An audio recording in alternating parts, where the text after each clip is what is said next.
Bonjour à toutes et tous et bienvenue dans cette nouvelle émission pour Off Investigation. Aujourd'hui, on va parler des enquêtes sur le contrôle aux frontières européennes. Et on va se demander pourquoi nous avons si peu d'informations sur ce sujet qui pourtant obsède nos médias et nos politiques, l'immigration illégale.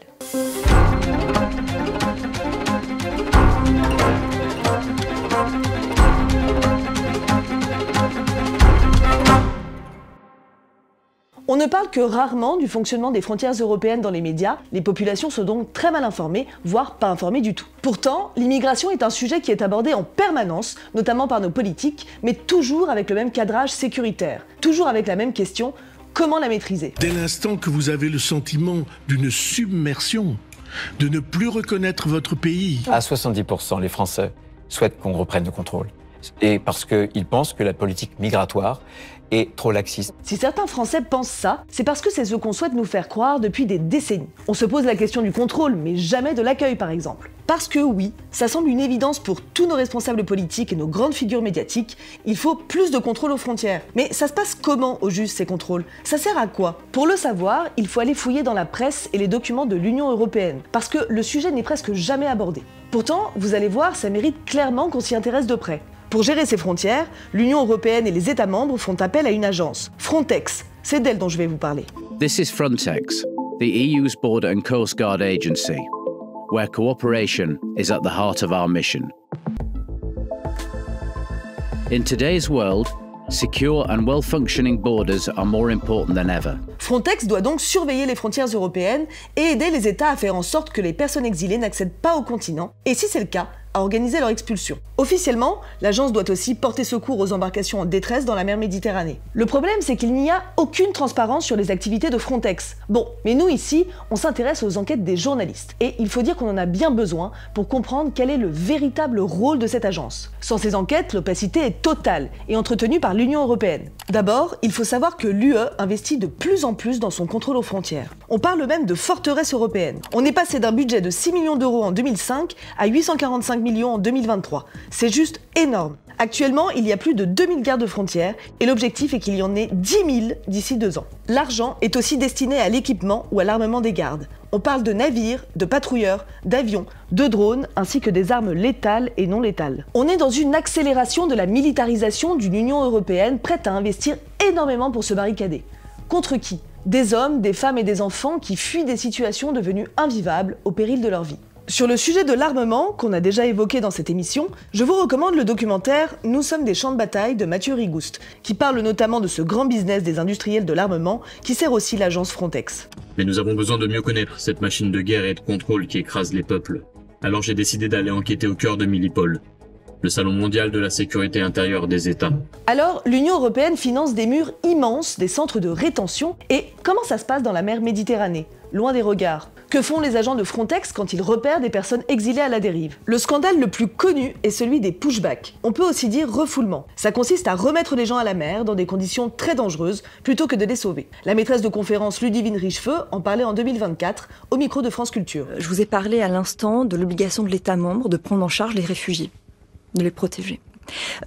Le refoulement a lieu lorsque un navire pénètre dans les eaux territoriales d'un État membre et qu'il est en fait repoussé en dehors de ces eaux territoriales sans qu'un examen ait lieu. Là, on parle d'un refoulement. En effet, on le repousse si besoin, en menaçant évidemment d'utiliser des formes coercitives. L'usage d'une arme est par exemple possible. Officiellement, le pushback, c'est interdit. Mais tout le monde connaît la pratique et tout le monde se tait. De nombreux rapports l'ont démontré et des avions de Frontex ont filmé ce genre d'opération sans intervenir, puis sans avoir de sanctions de la part de l'Union européenne. On y reviendra.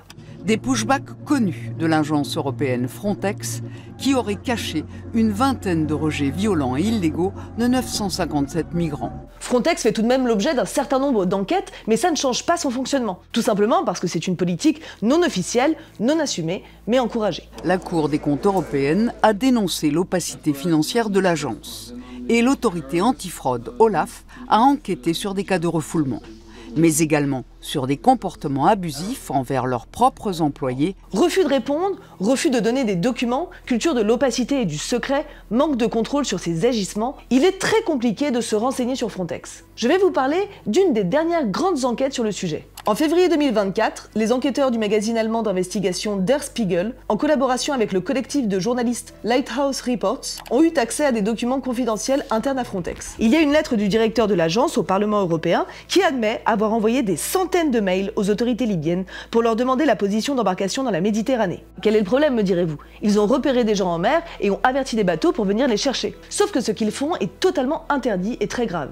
Ils ont l'obligation de ramener les personnes en lieu sûr. Mais les renvoyer sur des navires ou dans des camps libyens, c'est les condamner à mort ou à de terribles maltraitances. Le journal Le Monde a réalisé une vidéo au sujet de cette enquête sur Frontex. Des journalistes et des ONG l'accusent d'aider les gardes-côtes libyens à détecter et à intercepter les migrants. Le but supposé, réduire le nombre d'arrivées en Europe. Les agissements des autorités libyennes sont beaucoup documentés par des ONG depuis plusieurs années. Déjà en mer, il existe des images prouvant que certains gardes-côtes libyens se comportent comme des milices, frappent les personnes, voire même leur tirent dessus.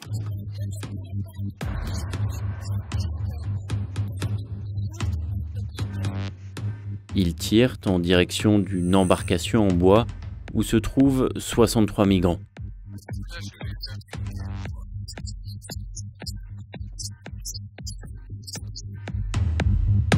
Certains exilés, en voyant arriver un bateau des gardes-frontières libyens, vont jusqu'à se jeter à la mer, saisis par la terreur. Quand les autorités ramènent des embarcations sur la terre ferme en Libye, les personnes migrantes peuvent subir les pires sévices dans des camps de détention.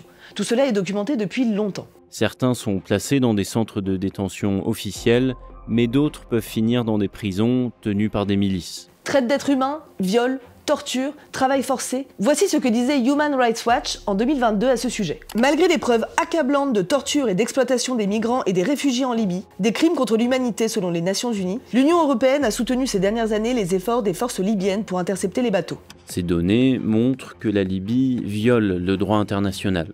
Et elles exposent comment l'Europe, en lui assurant un soutien financier et opérationnel, se rend complice de ces violations. Les journalistes confirment ces informations en ayant analysé des documents officiels, des informations transmises par des ONG et l'activité des avions et des navires en mer sur plusieurs années. Depuis 2017, l'Europe a investi 87 millions d'euros dans le pays, notamment pour la formation des gardes-côtes et la création de sa zone SAR. L'Union européenne continue donc avec la même politique. Le problème, c'est que cette pratique n'est pas illégale. Par contre, les ONG rappellent que c'est une obligation de ramener les personnes secourues en lieu sûr, sinon c'est contraire au droit maritime international. Un retour forcé vers la Libye met les personnes en grand danger. Frontex est complice, parfois tout ça se passe sous le regard de leurs drones, sans qu'ils interviennent. Pire encore, comme on l'a dit précédemment, ils préviennent parfois eux-mêmes les autorités libyennes. On voit bien que pour mener de si grandes enquêtes, les médias européens doivent bien souvent s'associer pour transmettre des informations et tout ça prend parfois plusieurs années. En avril 2022 était sortie une autre enquête menée par Le Monde en collaboration avec le média à but non lucratif Lighthouse Reports, l'hebdomadaire allemand Der Spiegel et les médias suisses SRF et République. Elle concerne les pushbacks, ces refoulements de réfugiés réalisés par les gardes-côtes grecs, toujours avec la complicité de l'Union européenne. Ces journalistes ont eu accès à un dossier important. Après une année d'enquête sur la question de la responsabilité de Frontex dans l'affaire des pushbacks, un rapport de l'OLAF, l'Office européen de lutte antifraude, sort le 15 février 2022. On y apprend que ce sont des techniques utilisées massivement et que tout le monde est au courant. Apparemment, personne ne souhaitait le lire au Parlement européen, même pas la directrice de Frontex. Non mais c'est dingue, prenez vos responsabilités. On se doute bien que ça les dérange profondément.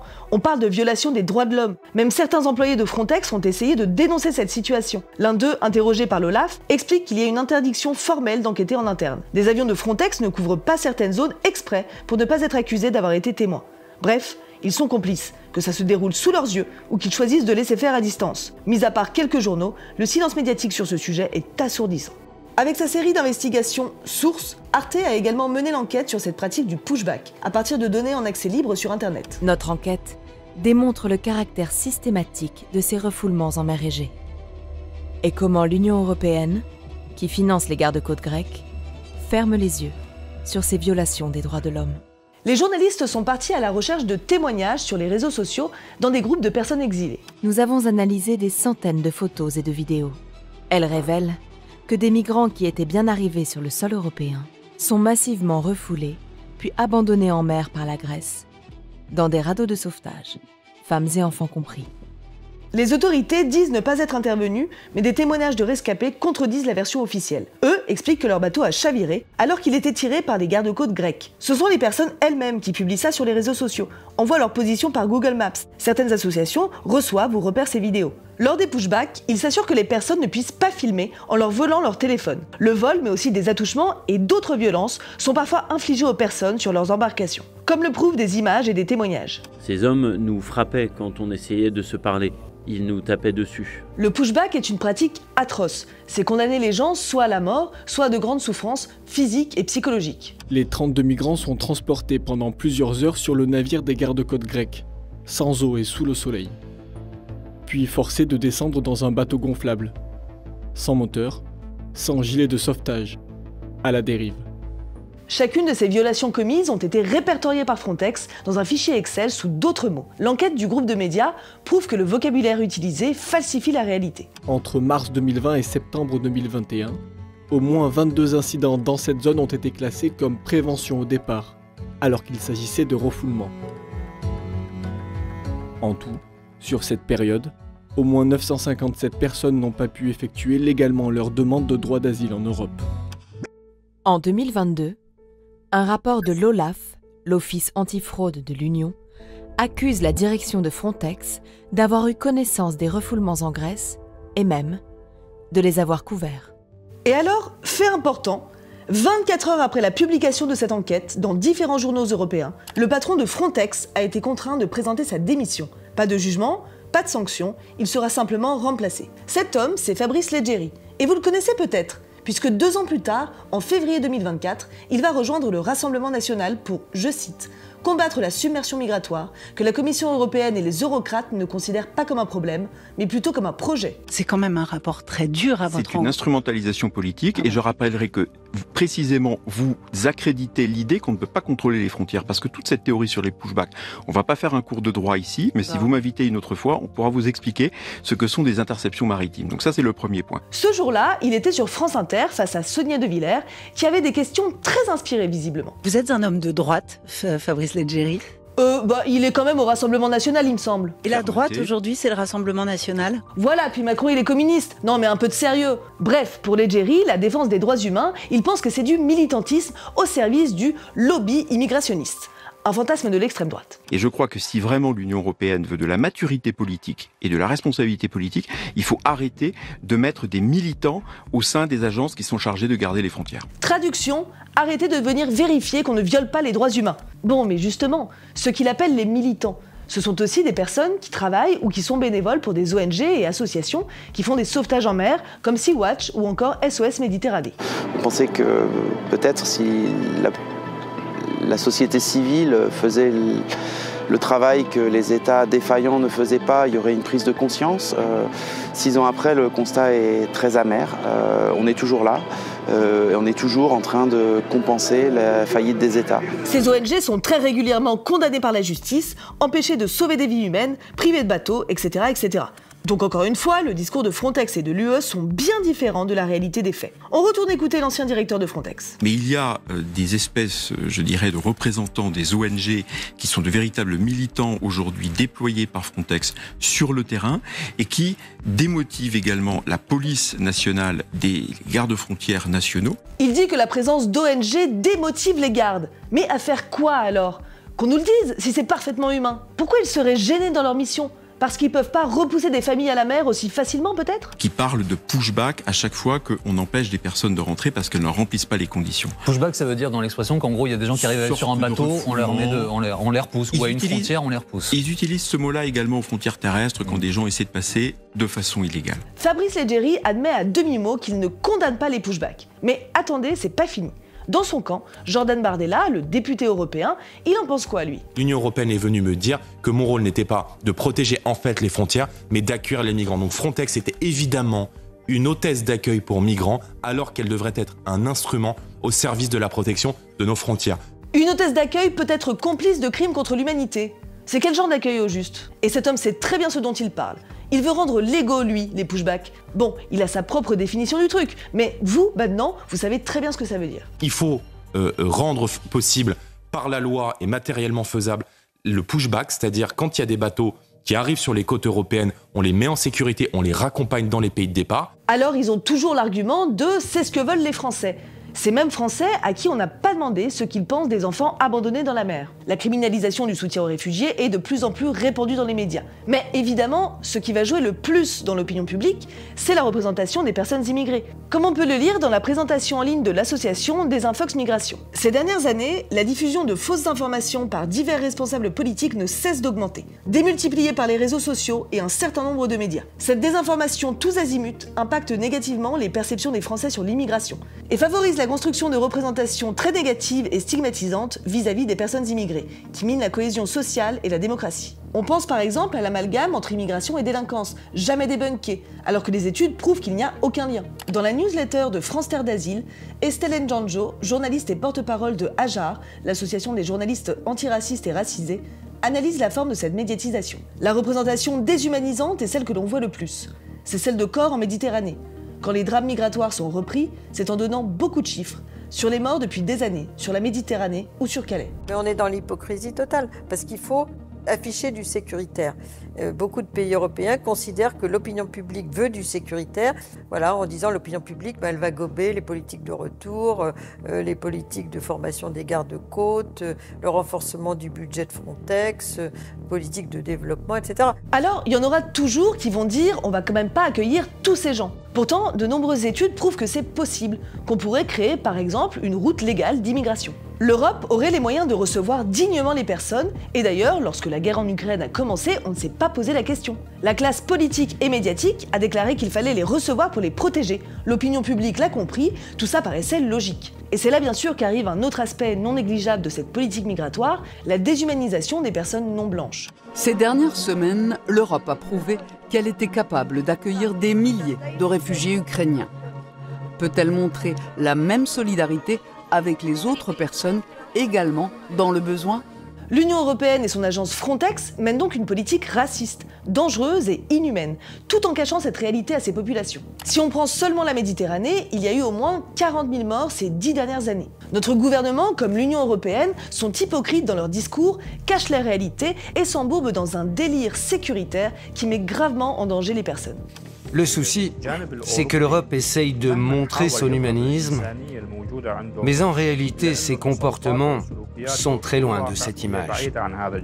Pour terminer, je vous recommande l'essai politico-philosophique Frontex, le spectre des disparus, nihilisme politique aux frontières, de Marie-Claire Callos-Chop. Elle parle de disparition forcée, d'hospitalité politique et rappelle la responsabilité des dominations coloniales. Aussi, le livre Xénophobie Business de Claire Rodier, qui parle d'un aspect qu'on a moins évoqué et qui est très important, les sources de profit que génèrent les contrôles aux frontières, la surveillance et le fichage. Je voudrais aussi vous conseiller le site Rambobine, un média contre l'obsolescence de l'info qui cherche à mesurer l'impact des enquêtes journalistiques sur la société et qui a fait un entretien avec un journaliste de Lighthouse Reports, Thomas Statius, qui explique bien les conséquences de ses investigations sur Frontex. Cette émission touche à sa fin, n'hésitez pas à la partager autour de vous car c'est un sujet beaucoup trop invisibilisé. Et si vous le souhaitez, vous pouvez faire un don régulier à Off Investigation. Merci pour votre soutien et on se retrouve le mois prochain.